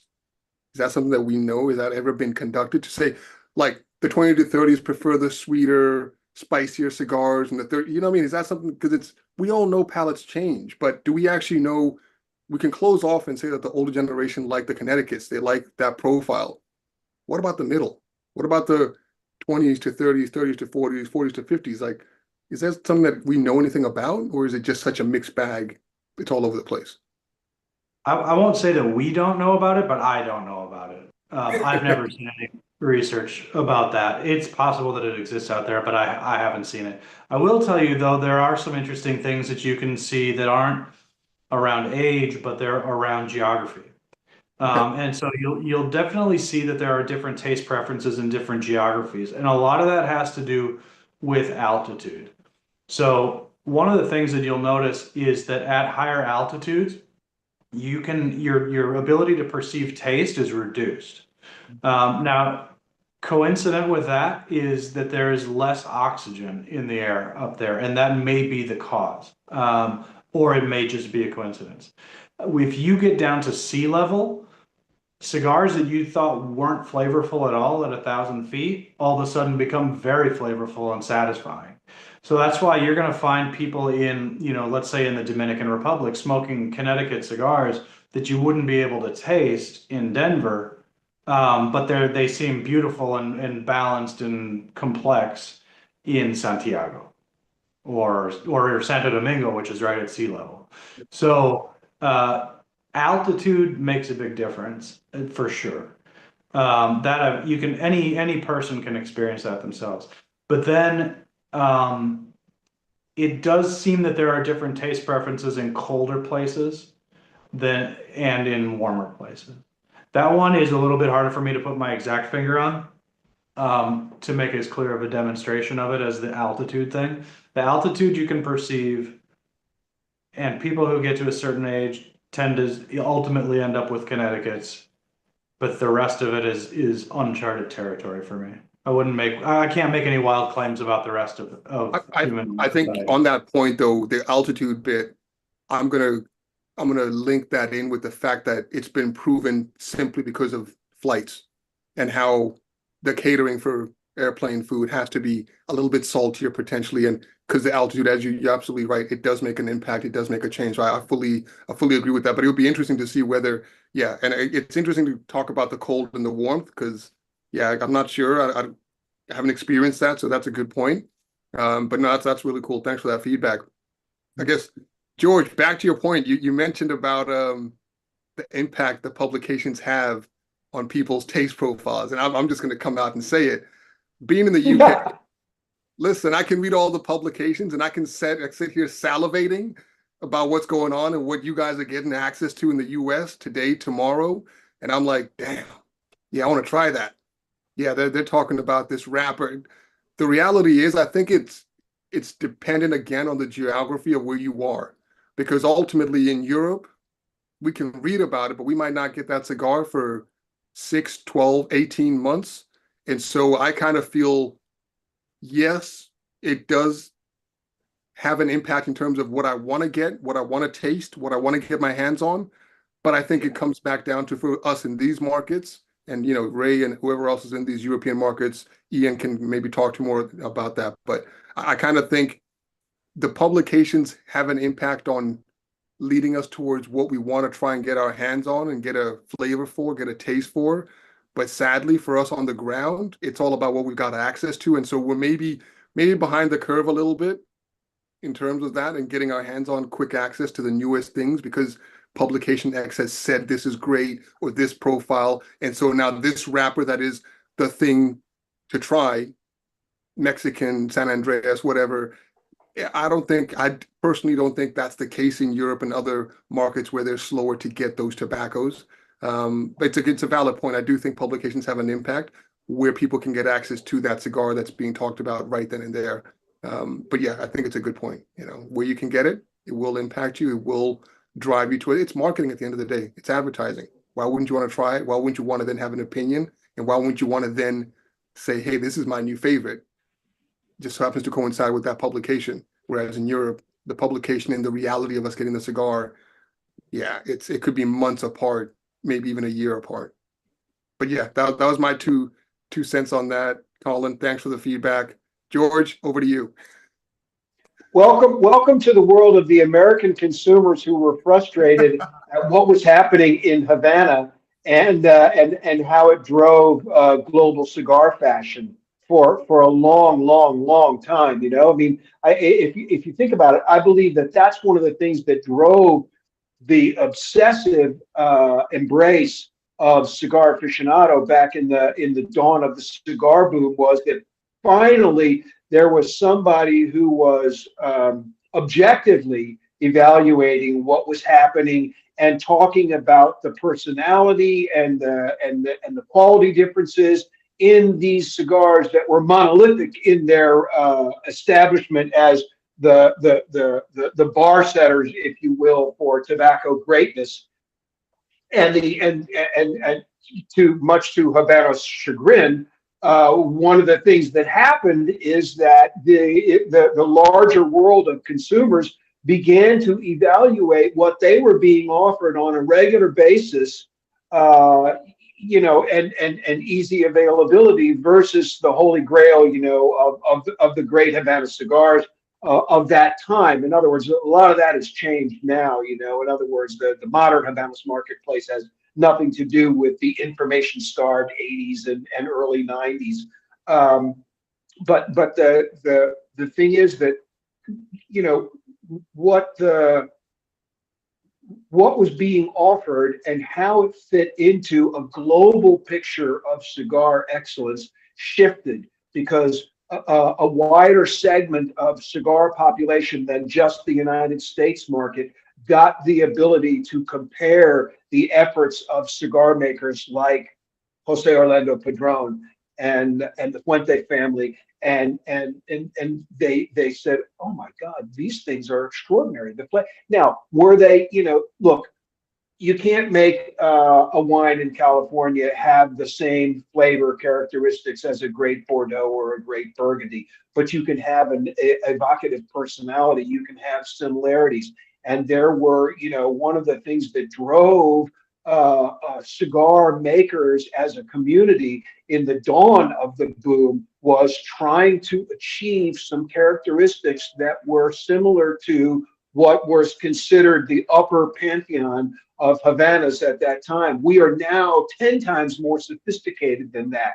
The people are trying to produce the next great Nicaraguan cigar, the next great Dominican cigar, the next great Honduran cigar, and all of the combinations that can be occurred, because today cigar making is cafeteria style. Just because you're in Nicaragua doesn't mean the only materials that you're going to use to make a cigar with comes from there. So the sophistication is extraordinary, and the people that are kind of left behind are those that are stuck trying to recreate the hits of earlier decades. The market today has choices that were unimaginable 30 years ago.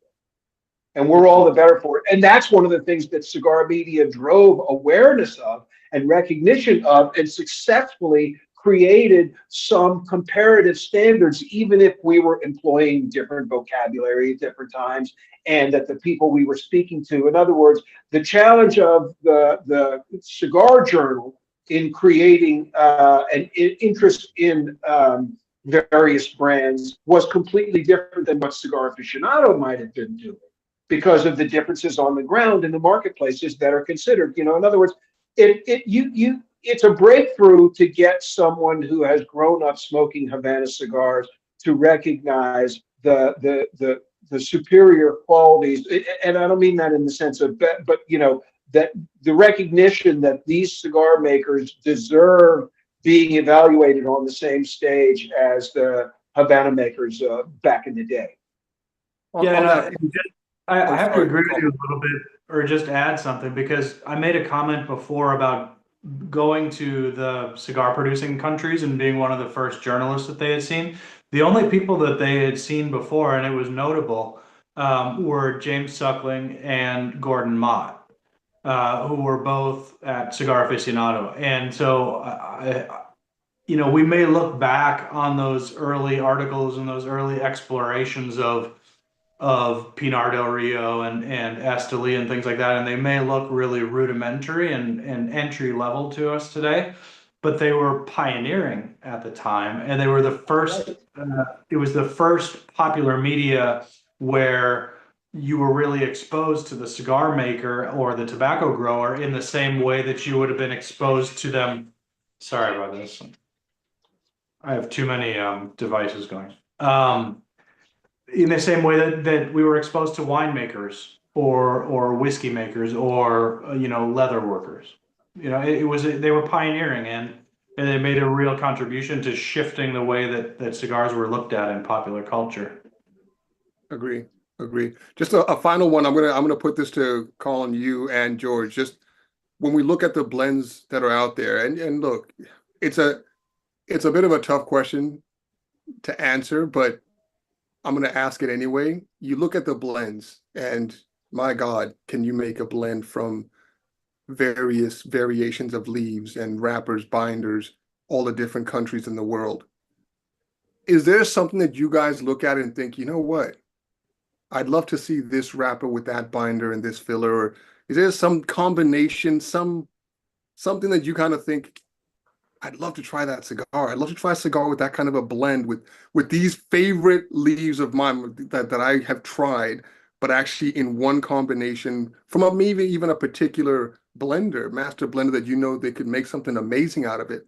Have you guys ever looked at it and thought, I'd love to try that? I'm always looking for the next thing. I have to, and I think that I've spent a lot of the last 10 years trying to make really bold tastes, really sort of Crayola box cigars. Like this one has this character, this one has that character, real clear identities. And I think that if I could mess around with something right now, it would be things on the light to medium end of the spectrum, but really complex and aromatic. Kind of what I remember from early days of smoking Cuban cigars. The really well fermented stuff. I'd want to use Cameroon. I'd want to use fine Connecticut, things like that. And then in the filler, really play around. Go, get them from all over the place. You got me salivating already. Colin, Good. Pardon? I was saying it sounds good, right? Yeah, sounds great. Oh, yes. George, anything on your end? Well, yeah. The one thing, as soon as you said that, the thing that came to my mind was based on something Colin said earlier. I'd love to find somebody who thought they could do something magical with Indonesian today. Yes.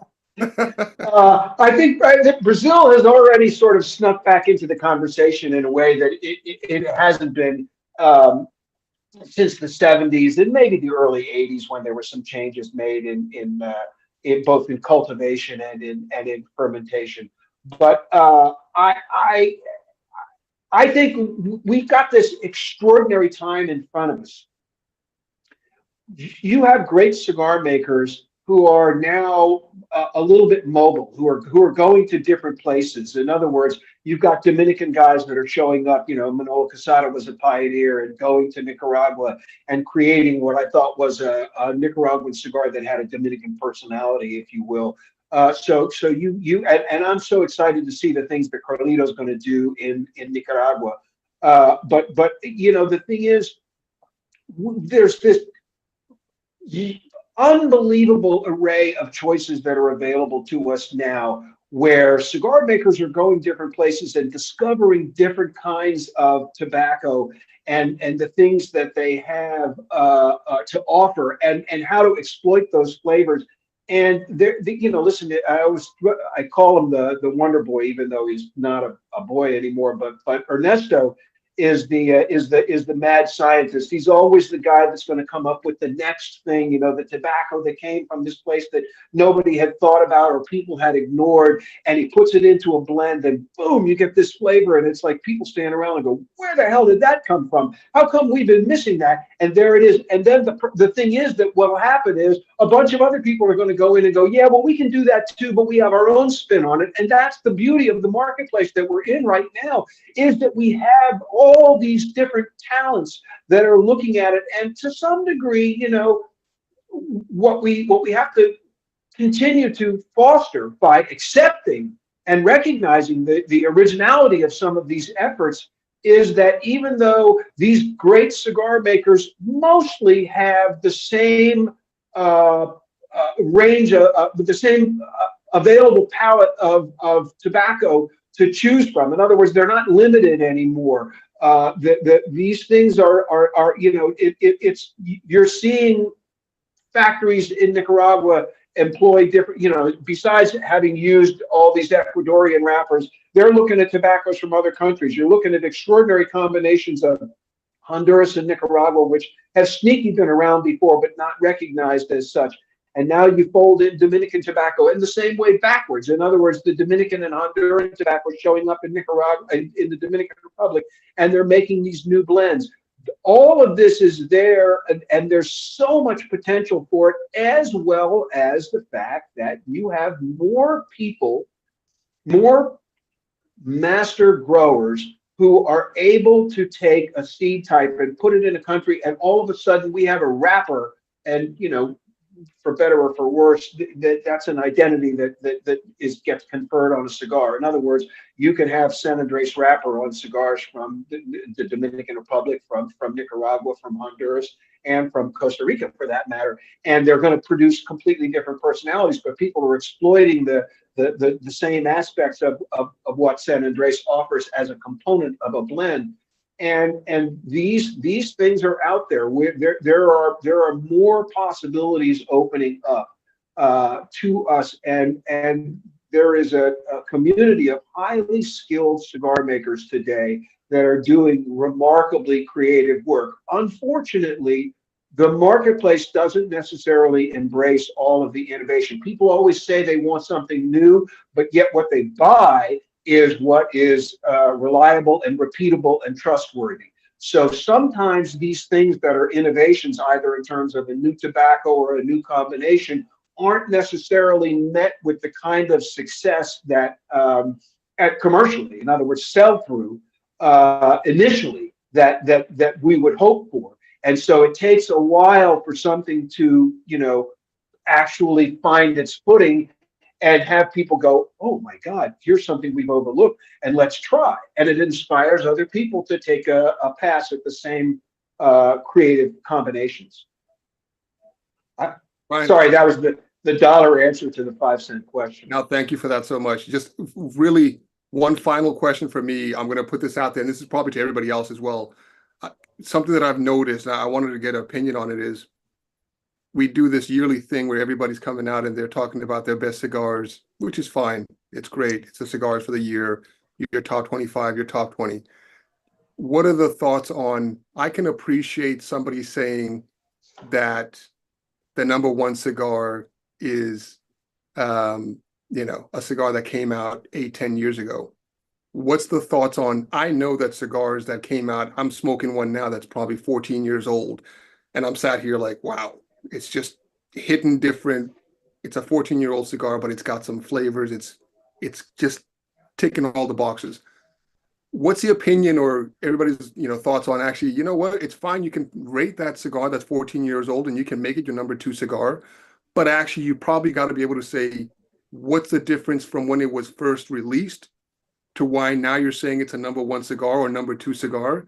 Because it's changed this, you know what I mean? Like, I feel like I can appreciate that cigar now being rated at the point that it is, but you've got to give the difference and you've got to paint the picture to say, look, when this cigar first came out, it had this kind of a profile.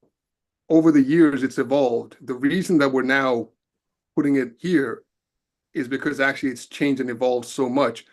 And has it sat for those 8, 10, 14 years?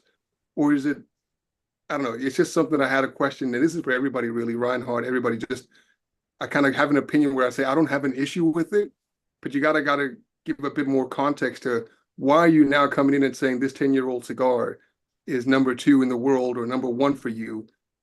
Because I feel that context is missing. And I'm looking, anybody else reads this and thinks, come on, there's so many great cigars that come out every year. We all know it. Give me a bit more context. I feel that context is missing in the world right now, publications, and just a bit of that history as to what's the evolution that's led you to say now, this cigar that's been here for 8 years, it's amazing. I'm closing off on that. Reinhardt, thanks for the platform. Love it. Mays, the cigar of the year every year should probably be dictated by your humidor.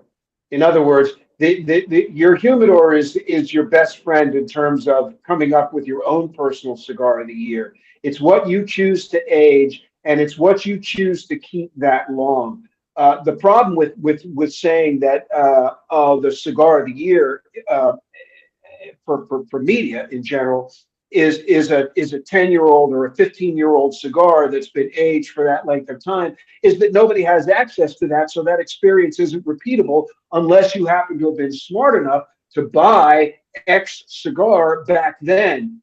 Now, then the great value is to say, oh my God, here's an example of that cigar from 10 years ago, and here's what it is right now. Look, you should buy this now and put them in your humidor, which hopefully everybody has, and look forward to this spectacular result down the road. But Americans aren't like that, for sure. Americans don't want that. They want to go to the store, buy a bottle of wine, rip the cork out of it, and serve it with dinner that night.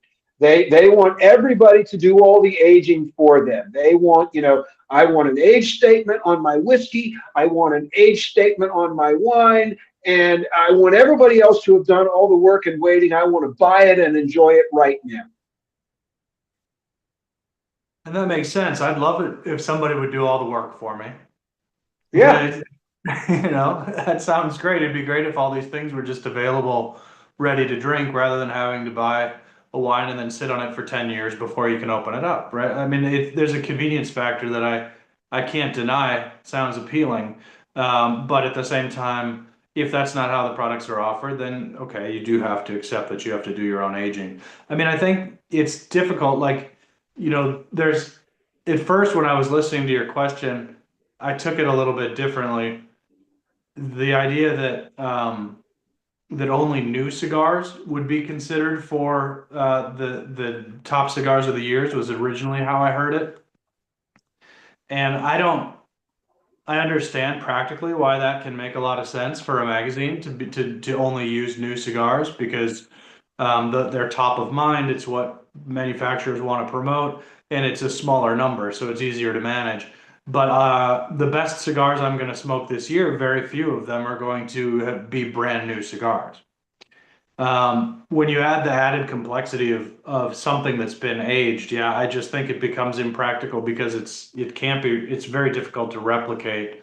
The storage conditions are always unique, and most cigars aren't meant to be aged. I mean, you'll find that a lot of cigars, most cigars by a lot, perhaps, get worse after a couple years. They really don't improve after a couple of years, and some of them don't improve at all. Sometimes they're just best right after they're made. So it's complicated, and I guess the real question to get to an answer would be what is your purpose? You know, what is the point of the list? If we had a clear purpose for the list, then we could probably come up with a reasonable argument for what the list should contain. And I appreciate that. And I guess just to clarify a bit more is the context. And that's what I think should be made clear. Because when we're rating these cigars and we're saying this cigar that everyone knows is 8, 10 years old, should that be a point where actually, you know what? It's all right. You can put that as your number one cigar. But is that cigar that the panel of 2, 3, 4, 5 people have tasted over 3 cigars each? Is that the aged cigar or is that the new one? Because we also know that that cigar coming out this year, it won't be the same as that cigar that came out 8 years ago that you happen to have a box of that you stored for 8 years. So I think for me, it's more a case of just when those ratings are going out, and this is for anybody in the industry. I don't care if it's Half-Wheel, CA, whoever it is. I feel like the missing link is just saying we're basing this off of aged cigars versus cigar that we just bought a box of this year, even though it's been out for 8 years. And that's kind of what I meant by that is, should there be more context placed around where this rating actually came from? Because otherwise I read it and I'm just thinking, so you bought a box 4 months ago, so it's a new cigar versus the one that came out 8 years ago. And that's kind of what I meant by that. But no, I fully agree with you. If I add my thoughts on that, first of all, I wholeheartedly agree with what both George and Colin said earlier. I think one of the practical considerations is simply, if cigar media were to constantly reevaluate all the blends that have historically been created over the past decades, you would have an almost infinite number of cigars to sample every single year. But if you look at the media landscape today, Cigar Aficionado is probably the only platform that makes a point of revisiting traditional blends that have stood the test of time. And I think we need to give them credit for that, because the rest of the cigar media follow the same methodology and rhythm of reviewing cigars that have been released in the past 12 months, and thus give you a scope and a perspective of what the market has brought to the light of day recently. And that's a very fair point, and keeps it, as Colin said, manageable, and keeps it within a clearly defined realm, I would say. But George and I, and we just said it earlier before we got on the show, the question, what's new, can only be answered by, it's anything you haven't smoked yet.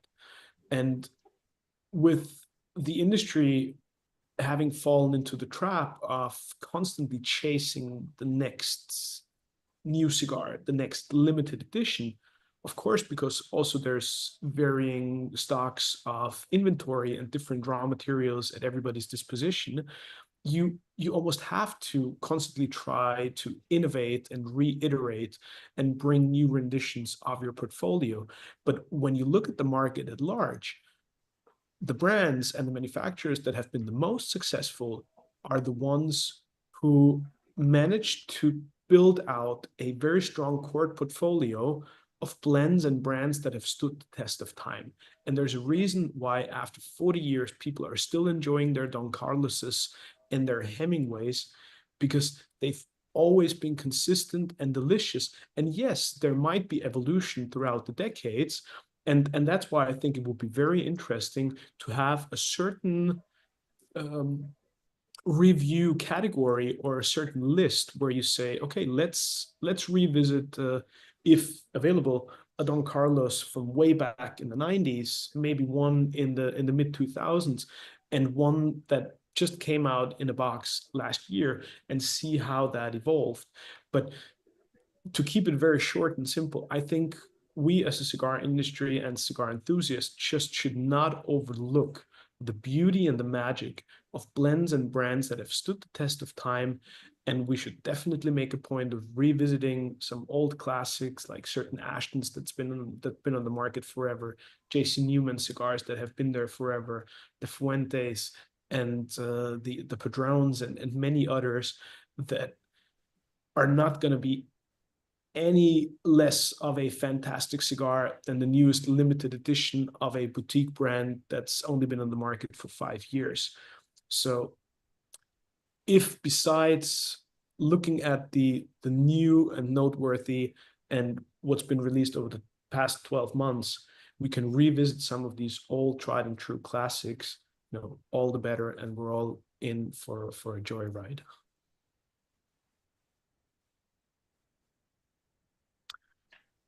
Now, I don't want to make my last statement sort of a mic drop and then close off the show, but I think we also need to be respectful of everybody's time. Colin, it's been such a privilege and a pleasure to have you on the show.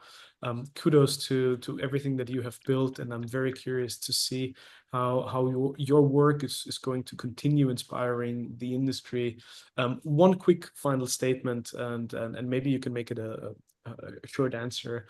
What do you think, with your experience being sort of an interface between the consumer side, the manufacturers, and all the languages they're in, and trying to bring down those barriers, what do you think we as an industry and all the various different stakeholders therein can do better in order to help our communication, the way we talk about cigars, and the way we help the industry grow and evolve? There's so many different places. I mean, we're such a small industry. We are an intensely focused, hyper-focused, craft and quality-oriented business, with tens of thousands of people who are focused on their niche. But we're tiny. The number of people who consume cigars is minuscule compared to so many things. And so what I would like to do is sort of like, what Cigar Aficionado did back in when it was launched, capturing the zeitgeist and bringing in people who had never considered having a cigar before. I think someone needs to crack the code of how to show people the beauty of the work that goes into making these products, and show them what's appealing about these products, and reach a new audience. So I think it's great. The idea is about deepening people's knowledge who are already interested. But what would really excite me would be if somebody could crack that code of how to reach people who haven't been reached before. Beautiful point. Colin Ganley, thank you so much for joining us at the Light 'em Up Lounge today. George Brightman, the man, myth, the legend, thank you so much for chiming in. Carlito lurking in the back somewhere, it's great to see you as well, and thanks for chiming in.